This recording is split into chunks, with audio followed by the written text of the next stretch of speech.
Hello, everyone.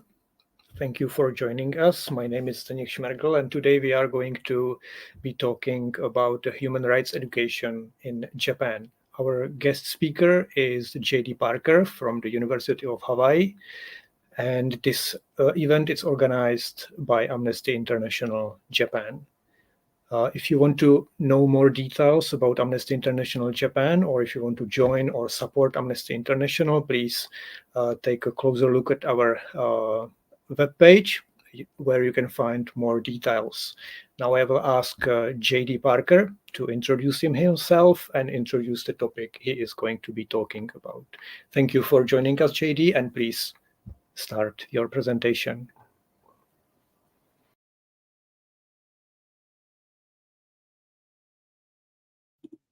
All right. Aloha, everyone. I hope you can see my screen. If I can just get a confirmation on that, then I'll begin. But my name is J.D. Parker, James Parker. You can call me J.D. And I'm a fourth-year Ph.D. student at the University of Hawaiʻi at Mānoa. And I'm currently a visiting Ph.D. research student here at Kyoto University. So I'm zooming into you today from Kyoto. So first of all, thank you so much for allowing me to join your community. I've been active with my friends down here in Kansai, and I'm looking forward to connecting with a lot of you throughout Japan and around the world in the AI community. Today, I plan to share a small segment of my research that I'm doing on human rights education here in Japan, and hopefully be able to shed some light kind of on what human rights education is in general, but also what human rights education is specifically here in Japan.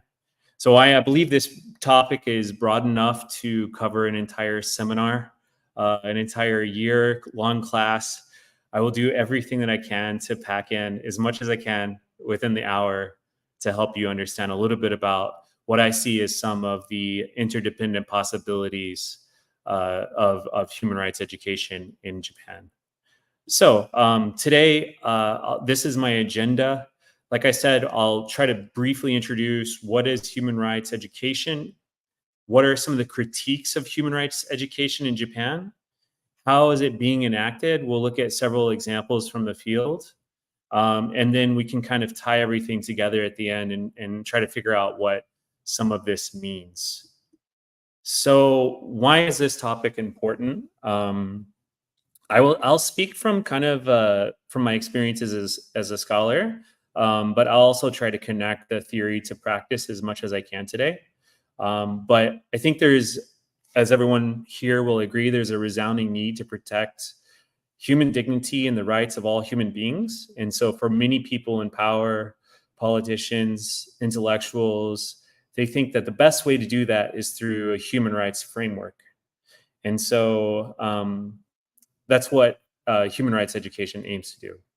So you may be asking yourself, why is an American presenting on human rights education in Japan? A little bit about my background. I've taught in Japan in different capacities for about 7 years, and have spent the last 20 years or so studying Japan. My original connection to human rights education was my original place that I lived in Japan was a small little town in Tottori.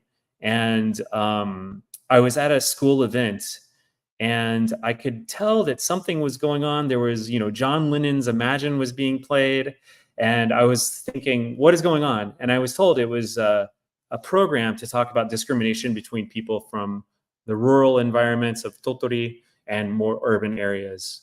What I later learned was this program was a part of a human rights education program that came about through what was previously known as Dowa Kyoiku, which was meant to address discrimination against Burakumin in Japan.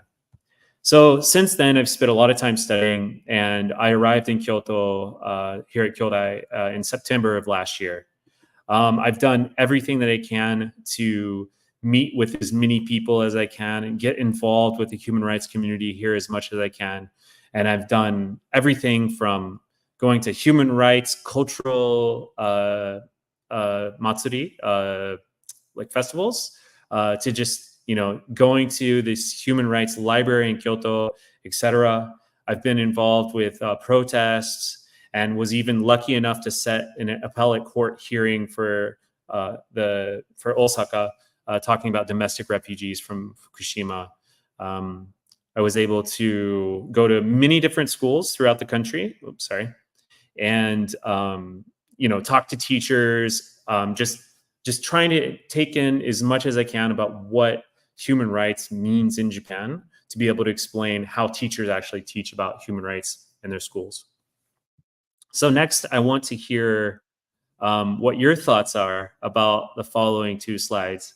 And although it's YouTube and I can't hear you, I will sense what you're saying. I borrowed this activity from Fujita Sensei, who is from the University of Essex, in her presentation, but I think it does a really good job of understanding kind of what I'm getting at here. So the first thing I did was I Google image searched the term human rights. And these are some of the pictures that come up. And so I usually present this to teachers, to scholars, et cetera, and ask them, what do you see here? And so you see a lot of hands, you kind of see like power movements. You see here breaking down these like barriers or walls, or like going through this like barbed wire. Also what you see is all of these hands have different colors. And so with each one of these hands, it kind of represents a different individual. And then all of these individuals kind of make up the whole here. So then what I did next, which was quite interesting, was I Google image searched the term jinken. So jinken means human rights in Japanese. And as you can see, you get a vastly different picture. And again, Fujita Sensei did this as well. But what you see here is maybe a little bit of sadness. You see a little bit more feeling. And then I also ask the people I show this to, what is missing from here? And this is this fighting spirit that we kind of see in the other slides. You don't necessarily see this, stand up, say something kind of, I don't want to say combative in a negative term, but like kind of like combative sense with this term. And then finally, I just Googled human rights in katakana, just to also see kind of what would come up here. And it was mainly informational. So I think through these clear pictures, you can see that there's clear cultural differences between how we view human rights in the West and how Japanese people view jinken in Japan. So I hope to touch on that a little bit today. So first, let's turn our attention to how human rights education came to be. I won't go into too much depth here for the sake of time, but hopefully you'll be able to get a little bit of an introduction. So I always ask people, what are human rights? And could you explain it to your 5-year-old, or could you explain it to your grandmother? And it usually gets people to think deeply about what their conceptions of human rights are. So for Japanese folks, it's also kind of a difficult question. It assumes moral equality for all people. I think I'm kind of speaking to most of everyone who is very familiar with jinken or human rights. So you should, this is a little review for you, but it's also focusing on the universality of its application. So human rights include the right to life, liberty, freedom from slavery and torture, freedom of opinion and expression, and everyone is entitled to these rights without discrimination. So then what is human rights education? Human rights education is the educational programming that equips people with the knowledge, skills, and values to recognize and defend those rights. So, but even though that we've been promoting human rights for 75 years, abuses against human beings still happen today. We see this with the death penalty. We see this with, current situation in Gaza. So what do we need to do here? So these are the questions that kind of drive my study. And I come from this world of international and global education. So I'm very much interested in how one thing starts in one place and moves to another place. So my main goal here is to try to make peculiar the Western cultural best practices through highlighting their underlying epistemological or cultural or philosophical foundations. So I asked the question, how are international frameworks and discourses on human rights integrated or contested in local constructions of human rights in Japanese education? And then also, how is human rights education interpreted and enacted by key education stakeholders in Japan? So you have this, UN body in 1948 that creates UN Declaration for Human Rights. Later on, we decide that we're going to have a strong focus on human rights education. And so these ideas are brought in and given to this local teacher in Osaka or this local teacher in Sendai. And they're supposed to be able to take this and then give this to students. So that's the process that I'm really interested in. So to better understand kind of these flows of how education knowledge moves throughout the world, I created this diagram. And so I couldn't put everything straight up and down to be straight vertical because it didn't fit on the screen. So it's kind of going at this angle here. But you can kind of see that there's this vertical relationship of how things like global educational policy on human rights comes down through MEXT all the way down to the individual student. But that's not the only place that we need to focus on. This focus of human rights in practice is also influenced by human rights NGOs from the outside, civil society, etc. So what I'm doing and what the main part of my research is focusing on is this human rights education lesson study program. So in schools, teachers get together and they collaborate, and I'll get into more detail about this later, but I'm interested in this process here. But this process here cannot be understood without this vertical axes, but also the axes on the horizontal and transversal lines as well. So how did human rights come into Japan? Prior to the Meiji Restoration, the influence of Chinese law helped to shape individual understandings of the judicial system. So whereas in the West, where we have a strong foundation on Roman law, it was a system of rights defined by specific procedures and remedies of the claims of individuals. Western law carried with it the capacity and the control the capacity to control the process of enforcement. Whereas like legal ideas developed in China that made their way to Japan did not. So in the West, the law is used not only to govern the ruled, but the ruler as well. But this relationship between duty and rights, when we think about like legal history, it's slightly different, and this context really matters for Japan. So the notion of human rights was first introduced to Japan from the West in the 19th century during the Meiji Restoration. So just as the West kind of worked out what it meant to be a nation state, and with nation state comes rights and duties, etc., Japan also needed to define these things as they emerged into statehood after the Meiji Restoration. So until the 19th century, Japan was officially closed off to the rest of the world through this isolationist foreign policy of the Tokugawa shogunate. But after that, they entered that practice and they entered into, this modern nation state world. So in that short period of time, the intellectuals of the Meiji era introduced Western terms into Japanese society through both Chinese translations, but then also through, French, German, English translations. So Fukuzawa, which most of you know, found the translation of a lot of these Western concepts particularly challenging.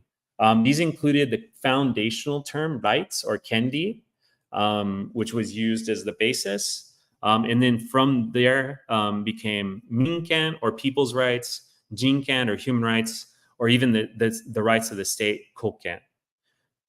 So with the threats facing both political, like domestic political threat, but also a foreign political threat, they needed to create a strong nation state. So then minken was chosen, and kind of jinken existed, but it didn't reemerge into Japan until later.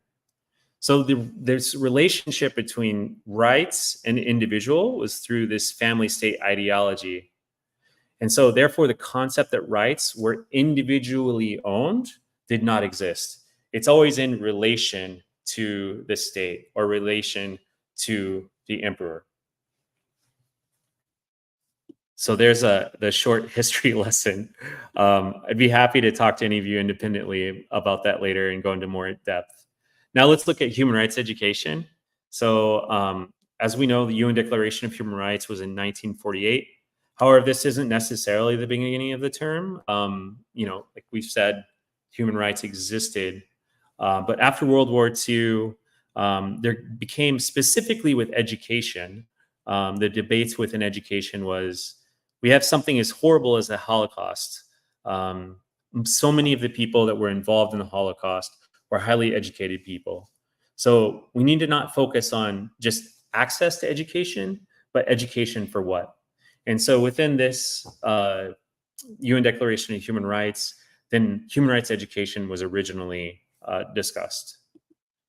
We kind of have, certain nation states in the global South were able to utilize human rights frameworks to seek independence, etc. But we didn't have a big focus or a big push on human rights education until the 1990s. So the World Conference on Human Rights in Vienna in 1993 declared that there was going to be a decade for human rights from 1995 to 2005. So nation states like Japan started to create action plans and share them with each other on how they would implement human rights education in particular into the curriculum in schools, into textbook reforms, etc. So for Japan specifically, this head office was created in 1995.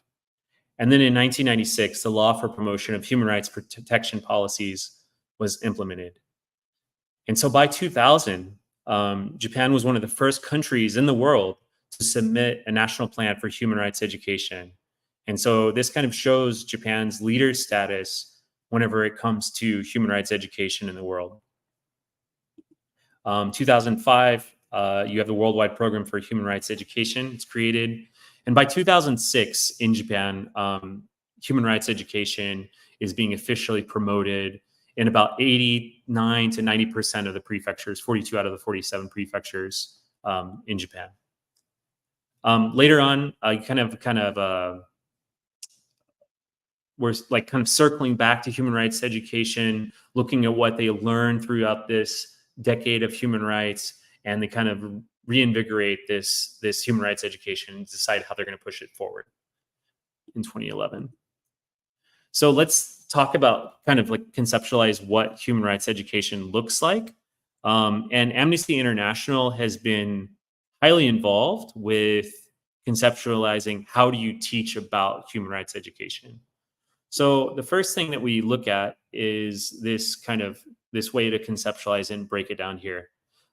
First is teaching and learning about human rights.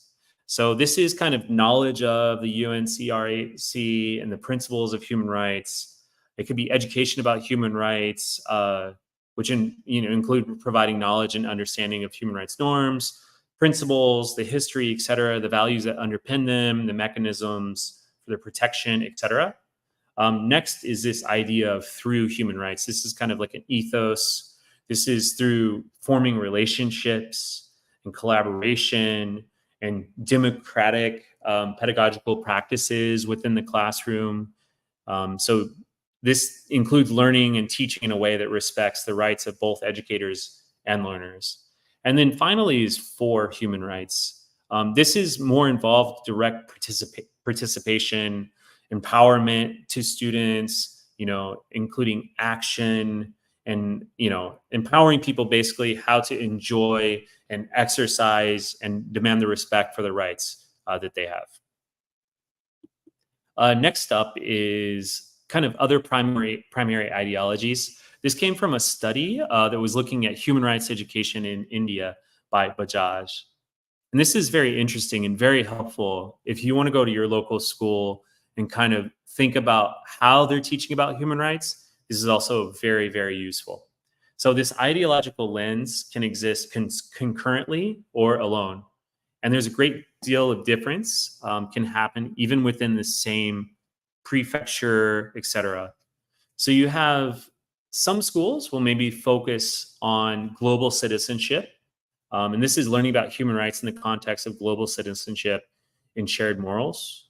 You also have those that focus more on coexistence.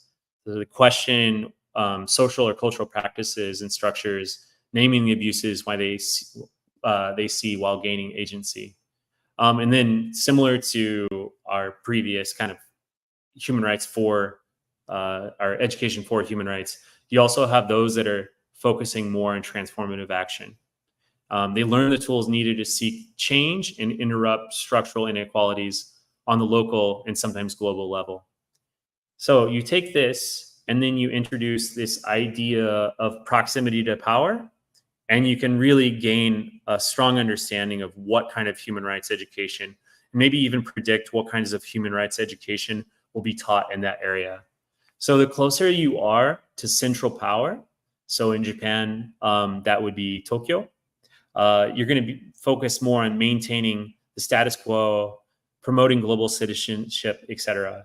The farther you are on the periphery, it's more likely that you'll be promoting transformation, action, advocacy, etc.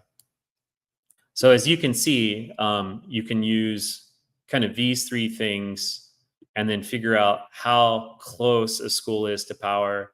Is it a school that represents people from a lower socioeconomic background, or is it a school that educates the elites of Japan? You would be able to kind of maybe see some differences in how these three things are taught. So, all right, let's move forward. What about human rights education in schools in Japan? So first thing that you can look at is just the basic curriculum. Most classes on human rights education happen during this integrated studies period. So right here, you can see this is 70 hours, starting from 3rd grade in elementary school. And then in junior high school, it's 50 hours for the annual curriculum in 1st grade, and then 70 and 70 starting in 2nd and 3rd grade. But it's not; these aren't the only places that human rights education gets that you see it in schools.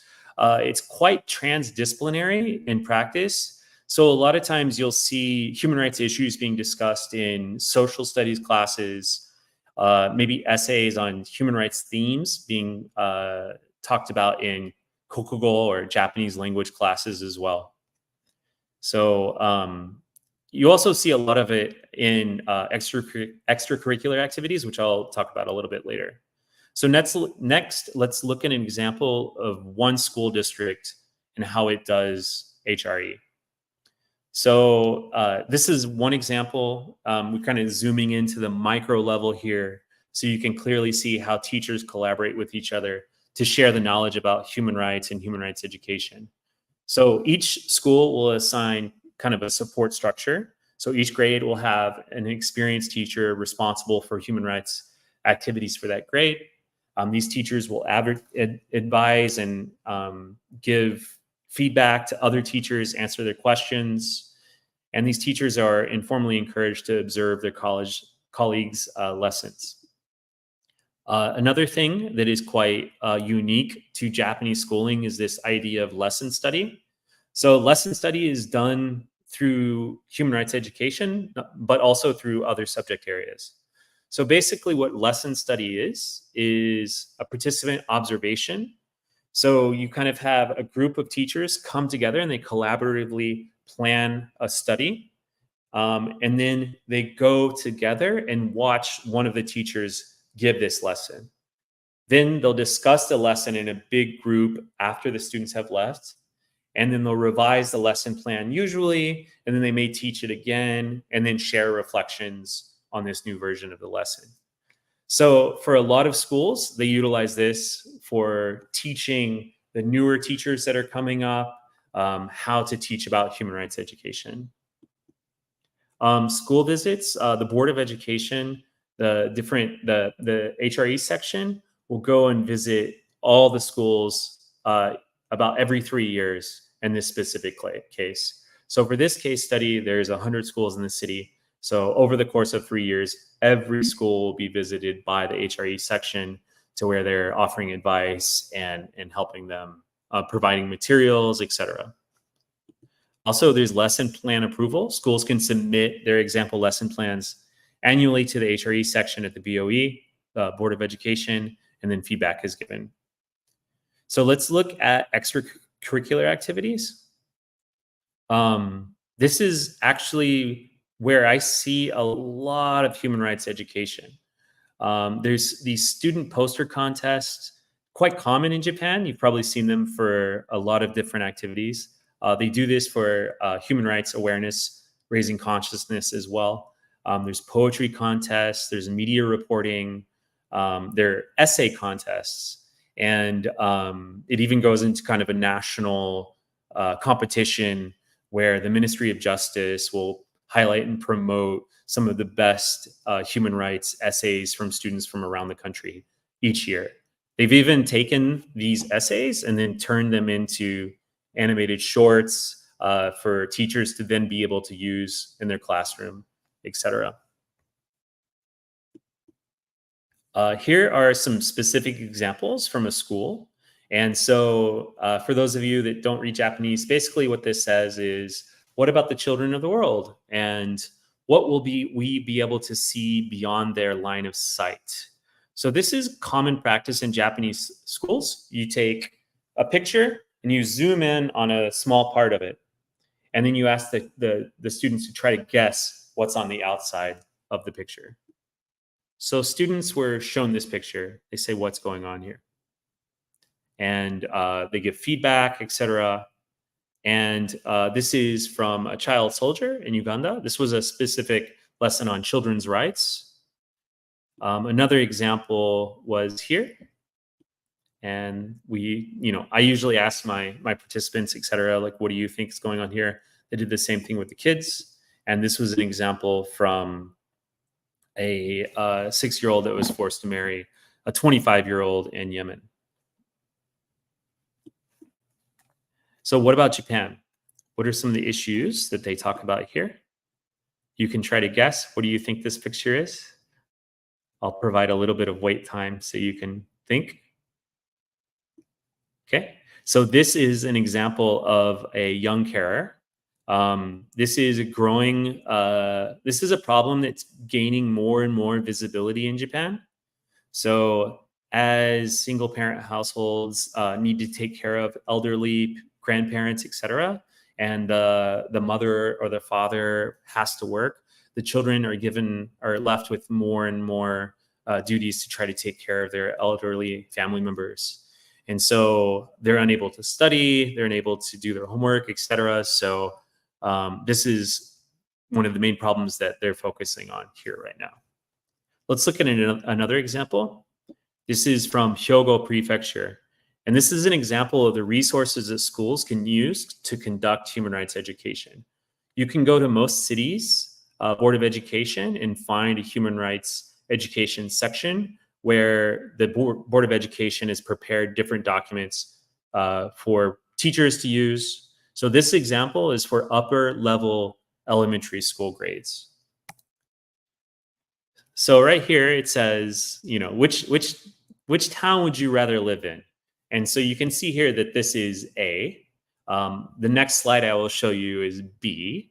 So let's look at some of the issues being presented here. Let me pull out this. So for example, this is basically, it's really fascinating because it focuses on a lot of different human rights issues. So some of them might be a little bit more familiar to us. For example, providing access to public restrooms for people with certain disabilities, etc. But there are other ones that are maybe a little less familiar. So this right here says Kodomo Shokuro. This is the children's cafeteria. There's also issues of child abuse here. And this is a very interesting and uniquely Japanese problem.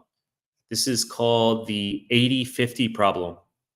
And so this 80-50 problem is the social problem of elderly parents around their 80s living with middle-aged around their 50s hikomori children, or those that don't leave the household, which can lead to economic hardship and social isolation, But also another interesting topic here that I found was here, which is this North Korean abductees issue. So you can see that students come through here, they read this, and then they make a decision on about, what are some of the issues? And then everything is magically corrected in this slide here. And so you can see a lot of those same issues have been fixed. So here, our 50-year-old is now an active citizen, and everybody's much happier. Here, everyone's getting along. At the Kodomo Shokudo, which is these places that the Japanese government has set up to not only eliminate child hunger, but to eliminate this idea of eating alone. You have people from the community coming to these children's cafeterias and eating and talking to kids, etc. I experienced this for the first time recently in Sendai, and it was a really interesting opportunity, and it's a really great opportunity to create community interactions. And the two pillars of the children's cafeteria are known as like a community exchange hub, and then also child poverty countermeasures. However, for example, in Himeji, there's 27 alone, and we've seen that in 2018 there was 2,286 children's cafeterias nationwide, but by 2023 that number has jumped to 9,132. So I'm not necessarily saying that's because of more child poverty, although that certainly could be the case, but they have become more and more popular as people have become more isolated, etc. So what have I learned as I've gone throughout these different schools? What have I seen about human rights education in Japan?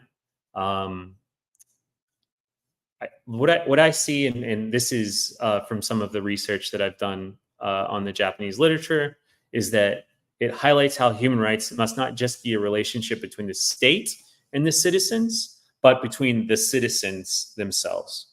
So I think that's something that we don't necessarily think of immediately, sometimes in the West. So, you can see with a lot of these examples, it's citizen to citizen, and the state is not so much involved with these discussions. And this also ties back to the legal foundation that I talked about before, whereas, with Chinese legal foundations, there was more of a focus on the judicial system being a place just to settle disputes between citizens, whereas a Confucianist, like the Confucian system, was what kind of guided morality, etc. There's also a strong focus on connecting people, making people, more interdependent. So I want to briefly kind of critically unpack human rights, and I'm going to do this through two ways. I'm going to talk first about the English language literature, and then I want to talk a little bit about what I've read, heard, and observed here in Japan. So I argue that the foundation of global human rights is underpinned by individualism, and that kind of severely limits its ability to address a lot of the problems of the world. So human rights carries with it these assumptions of individualism, universalism, and the independent self, yet Japan and East Asia does not so much. So let's look at uniformity. Human rights are said to be universal, but how people think of and understand human rights lacks universality. So I ask a few questions to highlight this contradictory nature. So, for example, should marriage be allowed between two consenting adults, regardless of sex? If a woman becomes pregnant, should she have the right to an abortion? Should men be allowed the right to participate in culturally accepted forms of domestic violence? Should humans be denied healthcare due to the fact that they are uninsured? So, depending on where you're from, the multiple answers to these questions illustrate how the uniformity is a little gray, and how it might be restricted to a local context. Another distinction that I want to make is it's quite anthropocentric. So by using the human and human rights, it can create distinctions between the human, the divine, and the animal world. And so by doing this, it kind of, some people argue that it creates a hierarchical structure where humans are placed at the top and kind of the natural world and the environment is below that. And that mirrors some Western philosophy as well. So yeah. So it also has kind of presumed neutrality and power. But as we know, that's not always the case. A lot of countries like the United States have used human rights arguments to invade other countries. So it needs to be questioned as well. Another question that I have about human rights specifically is this idea of shared values. So for shared values, what we often mean are global values, which means independence pursued through discourses on free competition, etc., global values of consumerism, individualism, competition, efficiency, etc. And so because rights now go beyond the nation state inherent to everyone, and the fact that there is no world level government to guarantee these rights by the state, human rights have been defined and defended in natural law terms as rights inherent to being a human being. However, this is just exchanging kind of one authority for another. It also centers on the individual. So human rights becomes the centerpiece of the liberal democratic society, one focused on the rule of law based on reasonable and rational individual. And liberalism says that you should maximize your own happiness and be self-centered. So these are some issues. I can talk a little bit about these maybe later. Another one is this, connection between the growth of human rights and its popularity, along with human capital discourse. So you can see this is a study done by Choi this year, which highlights that human capital, but also human rights discourse have gone side by side since the end of the Cold War. Let's look at criticisms and critiques of human rights education in Japan from Japanese authors. There's often this negative images of Japanese human rights education being portrayed as deficient, or that Japan is kind of behind the West. It's often compared to the West. There's this kind of standard of civilization argument that always paints Japan as like not there yet, and the West paints Japan as that, but then Japan also paints Japan as that. There's this argument that human rights have a combative side, and that just Japanese people just don't know about it, or they aren't taught it. Next up, some scholars have said that there's too much focus on buraku mondai in human rights education in Japan. So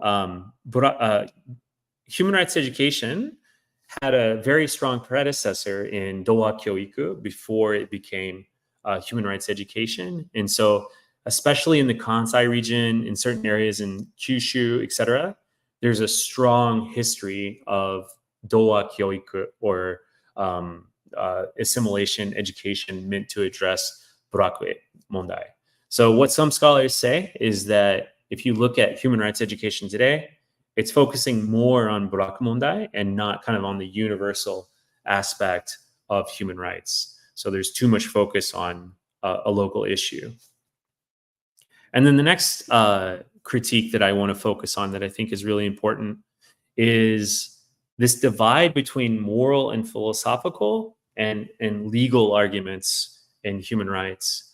A lot of scholars say they divide these two, and they say that without stronger ties to the legal framework, then no real change will happen. They say in Japan, in human rights education, there's too much focus on the moral, philosophical, and kind of emotional side of human rights, and not enough on the actual mechanisms, et cetera, that you can use from a legal standpoint to gain access to your rights. And then the final critique that I've seen often about human rights education from Japanese scholars is a focus on omoyari, or omoyari is often translated as kind of consideration, thoughtfulness, sympathy, compassion, feeling, etc. They say that there's too much focus on omoyari. Omoyari is good, but only omoyari is not enough. That by giving pity to someone, it does nothing for that person to be able to help them access their own rights, or to be able to get free of discrimination. And also the argument is that omoyari is easy to do with your in-group circle, but quite difficult to do with those outside of your circle. So if I want to help my family and be compassionate and respectful to them, that's easy to do. For a stranger, it's difficult to do. And for my enemy, it's almost impossible. So they make the argument that a strong focus on omoyari is bad. And if you look at the translations of human rights education from the UN, bringing it into the Momukagacho, the Ministry of Education, omoyari is specifically added. And omoyari, as we can see in some of the previous examples, is very easy to see in human rights education in Japan. It's also quite common throughout all pedagogy in Japan. So we have all these problems, according to these scholars, in human rights education in Japan. So is it in crisis? These critiques say that HRE practices are inadequate. But in my field of educational, kind of understanding educational flows and transfers, this crisis, or this perpetual crisis in education, is a debate that kind of goes around the globe. So in the United States, we'll have a big event. For example, let's say Sputnik, when the Russians beat the United States to space, there was this strong focus. We need to focus more on STEM education. And so this crisis was created. And then through this crisis, then all this policy was put in to change education. So these things are kind of constantly seen. And you hear politicians or people that have an envisioned future create or maybe identify what they view as a crisis in order to justify their ideas for how things should be different. So Western ideas are being presented as the solution to the crisis that I think maybe is it manufactured, I'm not sure. And so under the logic of permanent crisis, people are led to live and act in crisis, but not to think and act critically. So anytime you see something on the news of, Japan is far behind here or Europe is far behind there, you have to kind of understand these critiques. So, but what measures are being used to judge what's happening? Is it the case that Japan is really that bad at human rights education, like critics say?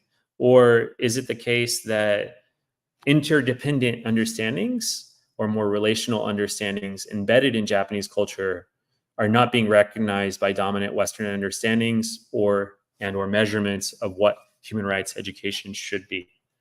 So this is a good example. Japan has recently ranked low on the country tables for happiness. However, what Uchida and Rapley suggest in their study is that the underlying conceptualizations and measurements of global rankings of happiness are framed within these weird, which means like Western educated, industrialized, rich, developed nations definitions. So for example, before 1990, the term umami was not accepted in kind of Western ideas about how to understand food. There was the taste of like salty, bitter, sweet, and I can't remember the next one. But only until 1990 did people then finally recognize this new fifth flavor of umami. And so that's kind of what I'm making a similar argument here, is that the way of doing human rights education is focusing more on connections with other people, understanding and showing compassion, not only for other people, but also for the environment in a way that we don't recognize in a lot of Western contexts. So, typically, human rights education or human rights present the individual as the most important unit. But these, like I said, these interdependent understandings, are they being recognized as valuable? So, cultural differences in human rights education is quite important to look at. So Takeda 2012 writes that a strong emphasis on the maintenance of harmonious human relationships reinforces the collectivistic norm prevalent in Japanese society that one has to consider the inconvenience it causes before taking action, even when claiming one's rights. So this combative, fighting spirit nature of human rights, we critique that, but there's Japanese avoidance of confrontation and combative situations. The West does a better job of teaching people to stand up for their rights is another critique. However, it's more culturally acceptable to speak up for what you believe in the West. We're taught in schools to speak up and say and do and protect the rights of others. And then finally, for omoyari, this critique of omoyari says that it's easy to extend care and empathy to those in your inner circle, but not those to your outer circle. And this kind of, there's this Nodding's ethics of care that places human relationships at the center. And it talks about care. So I think this does exist outside of Japan as well. And there is a lot of energy and a lot of focus on this now. And so specifically looking at omoyari, I want to visualize it for you. So this is your in-group that you have. And if this blue line here represents the extension of myself to the members of my in-group of omoyari, this is kind of what the critique was. You have your out-group and it doesn't extend there. So the critique is not necessarily that it doesn't go all the way to the outside group, but that it stops here at the in-group. However, the Buddhist approach says that omoyari or compassion should be shared all the way as a kind of a necessary condition for reaching enlightenment, should go to the rocks, to the sand, to the water, etc. So there is a kind of a omoyari can actually go beyond these bounds of only respecting and taking care of those in your immediate inner circle. So left with some questions to ponder, and I have just a couple more slides here, and then we'll go to Q&A. But our critics trying to change Japan to be more individualistic in order to promote human rights-based agendas? And then also, why not utilize the strengths of how Japan exists more interdependently to make social change? So Rapley 2021, this comes from a study, states that Japanese East Asian thought allows for an openness to the possibility that some contradictions can be true, and by extension, that paradox is viable onto-epistemic option for understanding reality. So this gives it philosophical space for non-compatible Western-oriented originated ideas like human rights to be able to be done here, but in a uniquely Japanese way. So what now? This is where what I think this study has a lot to offer.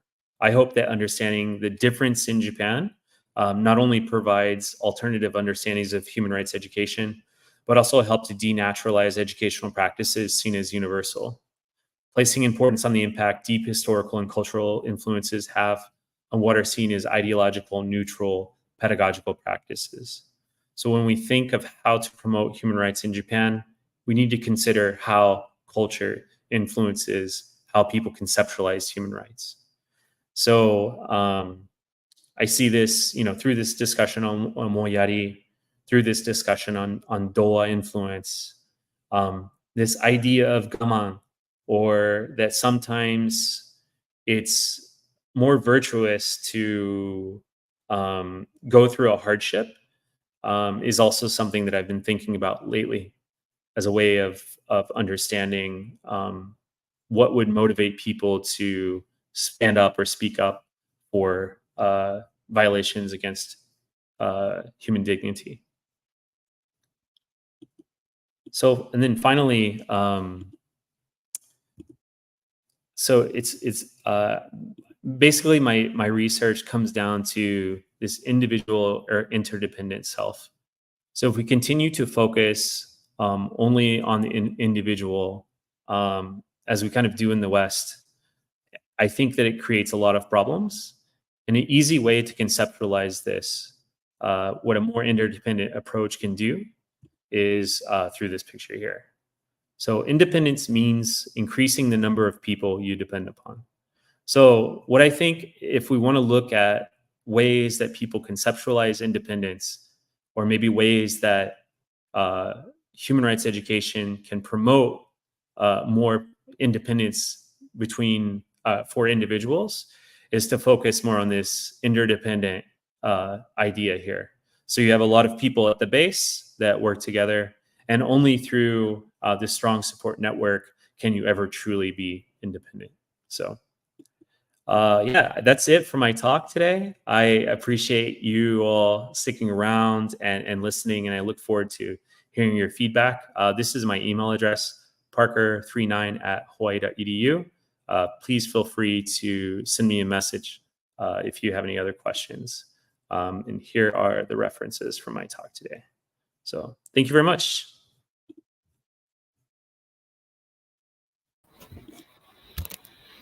Okay, thank you very much, JD, for your presentation. And I have a few questions from the chat, if you could answer those. So first questions would be more technical.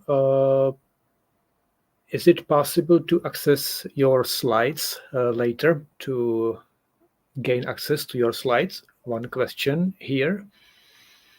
Absolutely. Please feel free to email me. It's at parker39@hawaii.edu, and I'd be happy to share my slides with you. Thank you for answering. And next question would be, next question would be, are there any differences between Japanese prefectures in human rights education? Could you somehow compare, or is it possible to compare different prefectures? Absolutely. So I showed you the slide of the curriculum earlier where human rights education takes place. Each individual school and school district has a lot of freedom on how to utilize that space. So because human rights education falls within that realm, you'll see a great deal of difference depending on the location in Japan that you're at. So in Tokyo, they may utilize that integrated studies period for other things. And those communities with a stronger focus on human rights education may utilize it more for human rights education. So historically, Kansai region has had a strong push for human rights education because of the strong Burakumin liberation movement here, but then also the folks that are Zainichi Kankokujin or Zainichi Korean, they have a strong presence here as well, and they've pushed hard to promote human rights frameworks in schools through human rights education. So yeah, hope that answers the question. Okay, thank you. I will try to find another question. For example, what can students, teachers, and citizens do about human rights education in Japan? Could you summarize, or could you go a little bit into details how to deal with the topic? Sure. Yeah. What I've seen from the schools that I've been to is whenever you have, I'll start with teachers. When you have a teacher that is extremely passionate about human rights, you can kind of see that spread throughout the school. While typically, most teacher learning is done collaboratively, and there's kind of like this, people coalesce around a certain idea, then it blows up. There's usually one central figure that's kind of promoting it and pushing it.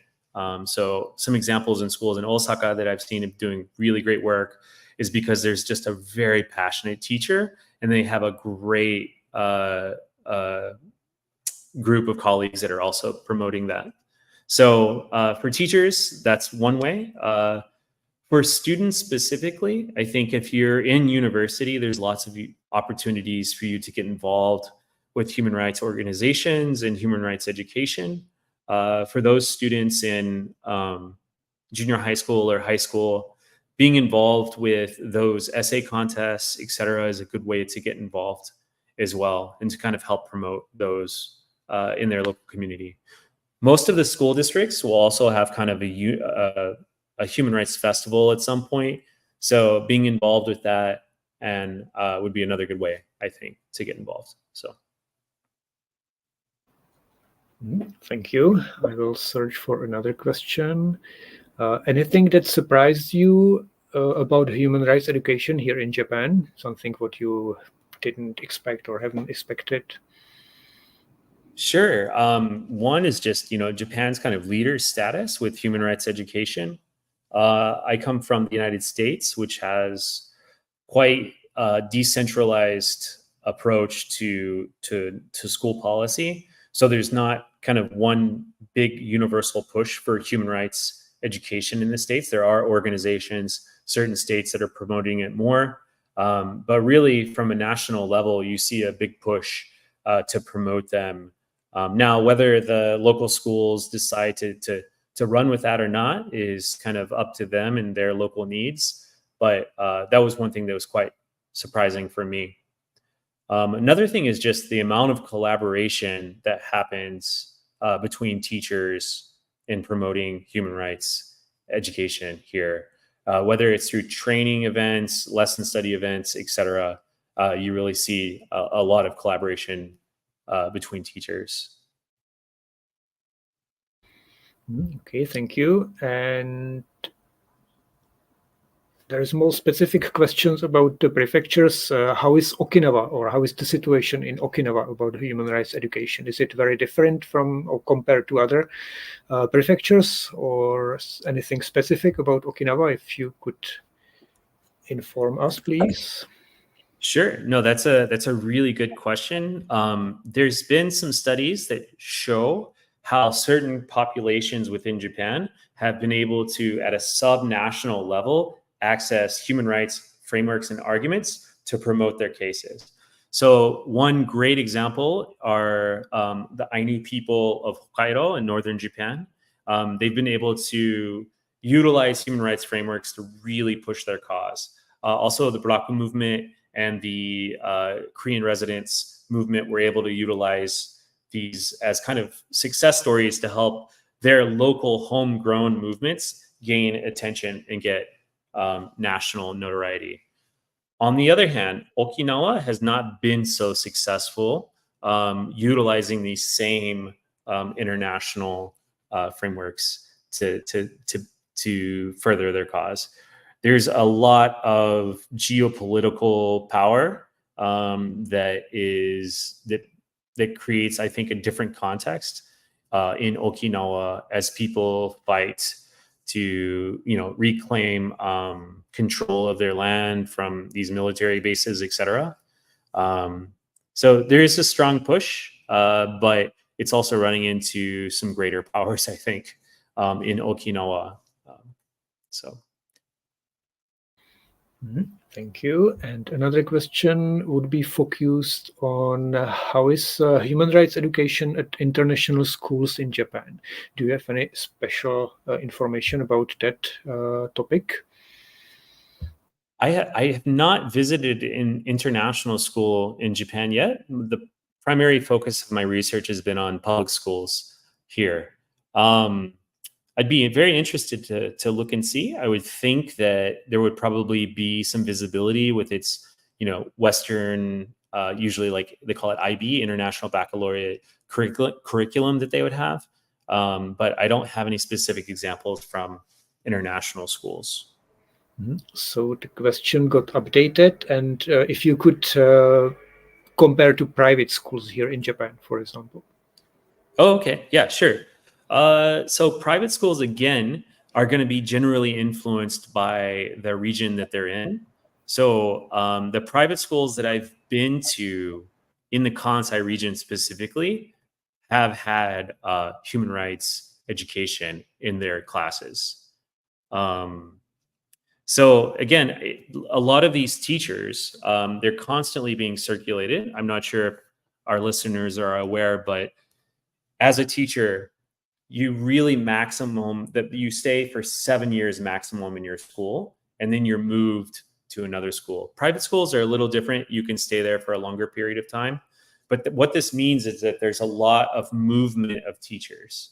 So if a teacher is at a school with a really strong focus on human rights education, they may move and bring that with them to another school that maybe didn't have it. Or that teacher might be a strong proponent of human rights education and move and then that school not have so much of a focus. So again, like the teachers are extremely critical for those that are involved.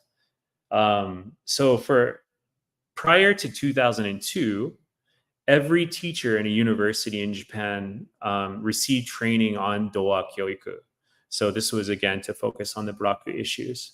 So what you see are kind of generational gaps with teachers. So more of kind of on the older side of teachers, they have a strong history and education and experience with social justice issues. And the younger teachers you find don't have so much experience, or if they do, it's in a different way. Now, some universities have basically transitioned their Dowa Kyoiku focus at their university for their new teachers to human rights. So like some of the universities in Osaka have done a really good job. There's a great example in Tohoku right now where they're trying to focus more on human rights for pre-service teachers in universities as well. So because of that movement, you get a lot of mixing, etc. So circling back to private schools, I would say that because they're in this local environment and they were probably educated within the same teacher education programs, it would probably be pretty similar to public schools. Yeah. Okay, thank you. And next question is focused on what are the perceptions of, or in terms of gender? Do men and women view human rights education differently, or? Yeah, I mean, that's a good question. I don't know if the gender issue gets as much attention. And we could probably go back to our slides just to look at that, that example of the ideal city that you would want to live in. But there have been, changes throughout Japan. Maybe even 20, 30 years ago, there were strong, they separated the genders, men and the women, or men in the front, women in the back, etc. And a lot of that has changed. But specifically on human rights, I've met folks from both genders that are extremely passionate about it. I think one thing that I have seen as I've gone out to a lot of the different protests and events and things like that is that those folks that have experience maybe with being discriminated against are more likely to be involved with a lot of these protest events. So I see a lot of people that are more on the periphery of society or maybe represent like a non-average Japanese person at these events. So I would think that through the experience of maybe experiencing discrimination like a woman would, that they would be more drawn to the message or the goals of human rights education. So I hope that non-answer answers your question.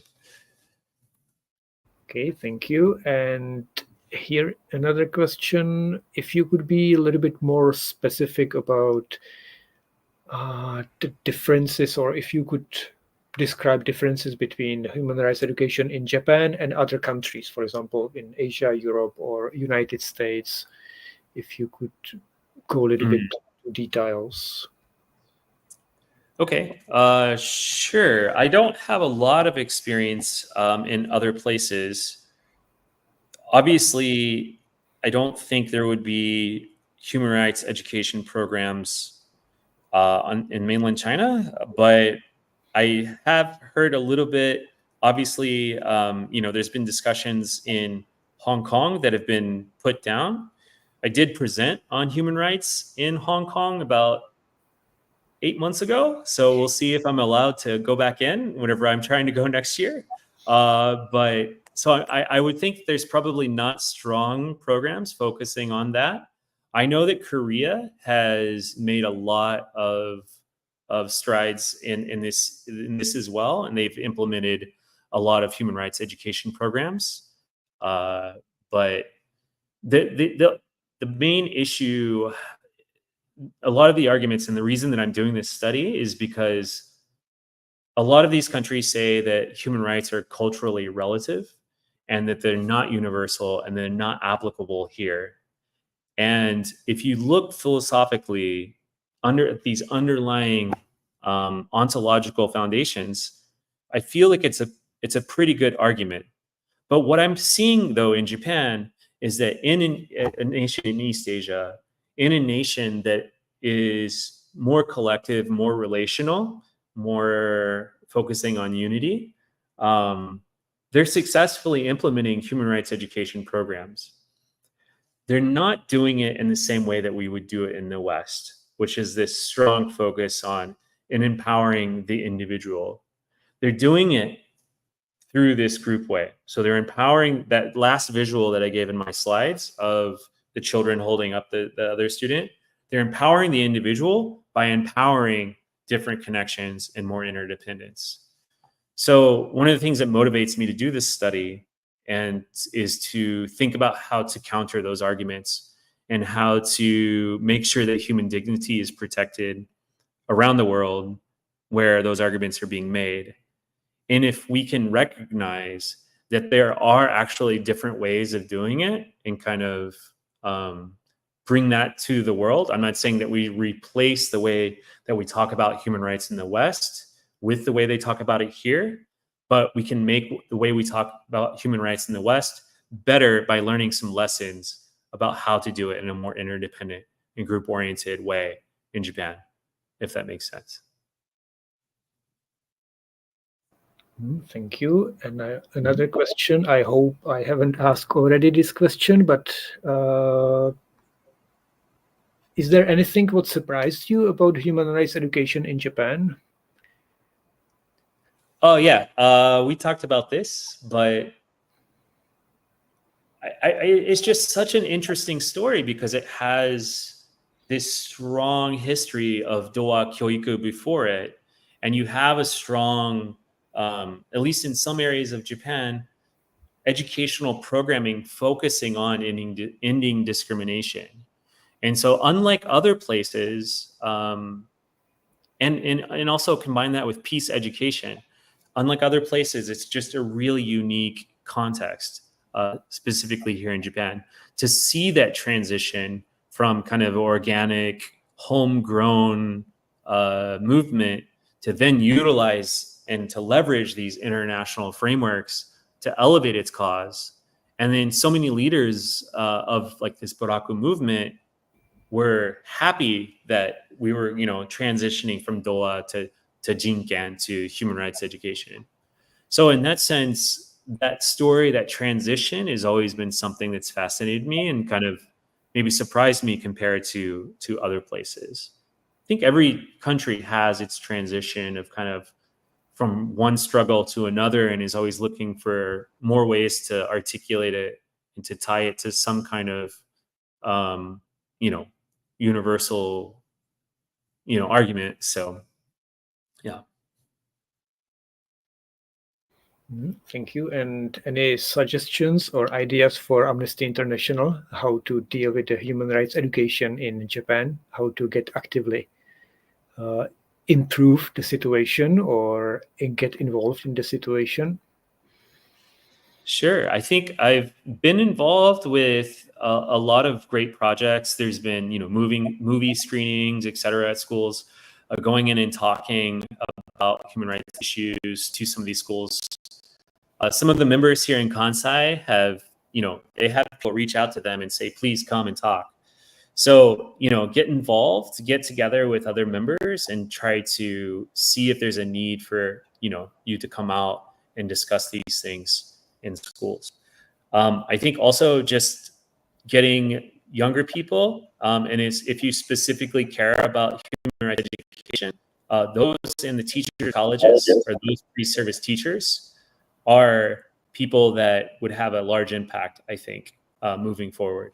If they understand, if you care about, promoting a human rights agenda, and then you can reach those people and get them involved, then maybe the impact will be felt for a long time as they enter their career into teaching. Mm-hmm. Okay, thank you. And another question would be, do you feel human rights are sufficiently discussed in Japan? What could be done outside schools on human rights education? I think that, I think for a lot of us, we would argue that, these issues need to be more in the daylight, and we need to talk more about human rights issues. However, I do see a lot of energy coming, like a lot of political energy coming from the local level. I know that we have like issues on the national level, but I do see a lot of these organizations doing a lot of great work. HRE to Osaka is very involved to promote different issues around human rights, and I know a lot of individuals are doing that as well. What I'm still trying to understand is that, do we have to say the term human rights, or do we have to say jinken in order to promote, better understanding of people, respect for human dignity, for all of these things in a Japanese way? And so there's a saying that I've heard once, and it's basically, the richer you are, the more independent you are, and the poorer you are, the more interdependent you are, the more you rely on other people. So as Japan moves forward and it starts to deal with issues of the population problem and maybe economic stagnation, etc., what we're going to see is people being more and more dependent upon each other and less independent.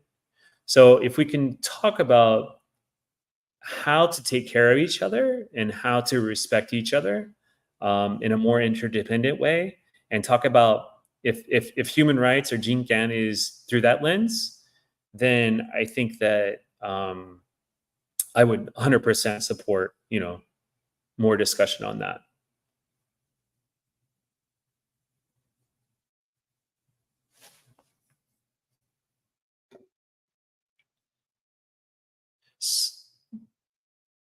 So sorry, you're on mute. Very sorry for that. There's a question, a little bit difficult to ask. The question is, I will read the question. In my school, despite having a human rights education class, foreign students still face discrimination from Japanese students. How can human rights education be improved to better address this kind of issues?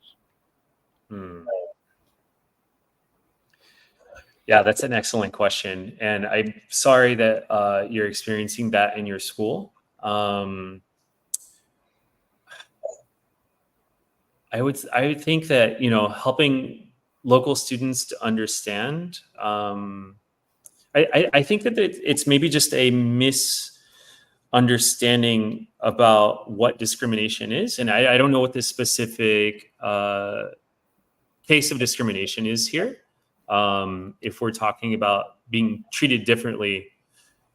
In Japanese philosophy, this idea of difference it exists, and in the West, oftentimes we associate difference with discrimination, and especially in the United States with kind of Brown versus Board of Education, we think of discrimination as difference is inherently discriminatory.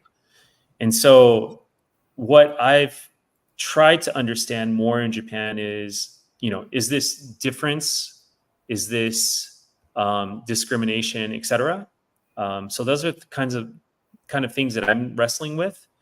With this specific case in your school, I think talking to your teachers about it and, trying to better understand what is going on would be a good case. If you do have a head teacher, there's usually the head teacher that's involved with human rights and in charge of human rights education in your school.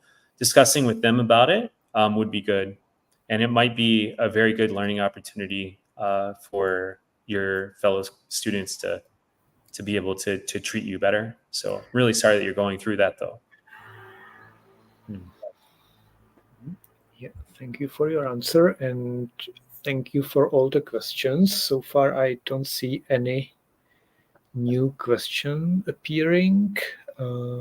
If you have anything, JD, you would like to talk about, if you would like to return back to some topic you feel you need to address further, feel free. We will probably slowly be closing our presentation today. Sure.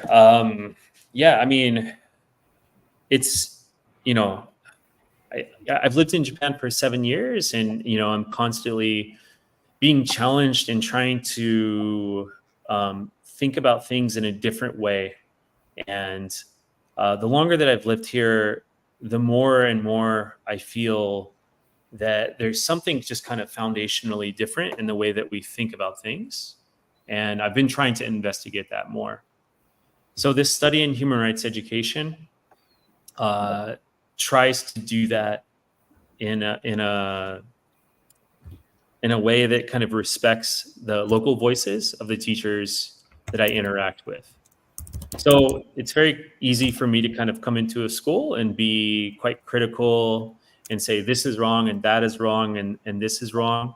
But I don't know if we can get a lot of creativity from that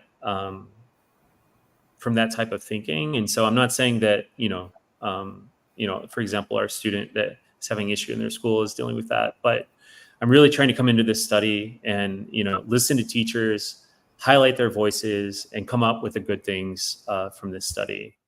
So yeah, feel free to contact me at my email, and I'd be happy to chat more. And hopefully in about a year, when this study is complete, I'll have more concrete, recommendations and findings from this study to share with you all. But yeah. Thank you very much. There are no further questions for now, so I will thank JD. Many thanks for your presentation, wonderful presentation, and anyone who attended, thank you very much for joining us today. This presentation will be available on Amnesty International YouTube channel and also Facebook, Amnesty International Japan.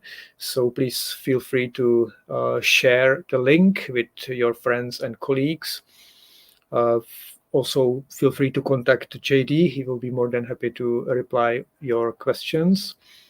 And for now, thank you for joining us. And if you want to join Amnesty International for further cooperation or for support, visit our website and contact us. We are happy to answer your questions or tell you how to join us for other presentations and other meetings and cooperation. So thank you very much. And thank you, JD, for your presentation. And everyone, have a nice day, have a nice evening, and have a good night. Thank you.